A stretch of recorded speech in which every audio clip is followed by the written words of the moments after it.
আজ আমার ইন্টারনাল পরীক্ষার শেষ দিন, আর তার সাথে আজ আমাদের কলেজেরও শেষ দিন। মনে হয় এই তো সেদিন কলেজে ভর্তি হলাম, কলেজের ফর্ম ফিল আপ, লিস্টে নাম বেরোনো নিয়ে টেনশন, এই দিনগুলো এখনও চোখের সামনে ভেসে ওঠে। এরই মধ্যে কোথা দিয়ে আবার 3 বছর কেটে গেল। আসলে আমরা ছিলাম সেই ব্যাচের স্টুডেন্ট যাদের স্কুল জীবন একদিন হঠাৎ করেই শেষ হয়ে গিয়েছিল। আমরা ছিলাম 2021-এর এইচএস ক্যান্ডিডেটস। তখন চারিদিকে করোনা মহামারী। আমরা উচ্চ মাধ্যমিক পরীক্ষার প্রস্তুতি নিচ্ছি। একদিন দুপুরে ঘোষণা করা হয় যে এই বছর উচ্চ মাধ্যমিক পরীক্ষা নেওয়া হবে না। ব্যাস, আমাদের স্কুল জীবন এইভাবে হঠাৎ করেই শেষ হয়ে গেল। কিছু বন্ধু সেখানেই পড়াশোনা শেষ করলো, আর কিছুজন এগিয়ে গেলাম কলেজ জীবনের দিকে।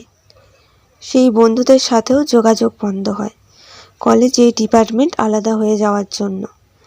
এরপর কলেজে আসি, প্রতিদিনের নতুন নতুন অভিজ্ঞতা হয়, পরিচয় হয় নতুন মানুষদের সাথে, অনেক নতুন বন্ধু তৈরি হয়। আবারও তাদের সাথে এই 3 বছর এমনভাবে মিশে যাই যে এখন মনে হয় যে 3 বছর না, আমাদের বন্ধুত্ব আরও বহু বছরের পুরনো।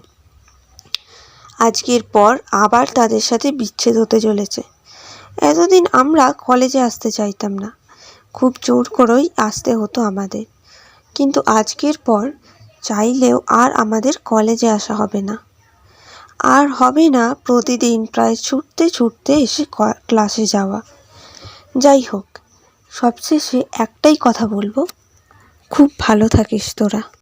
জল ছবি, রং মশাল, স্কুল ছুটির হজমিরা, রূপকথার পায়রাদের গল্প বল।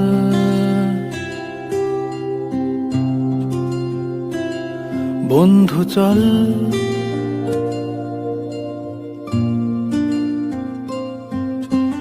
রামধনু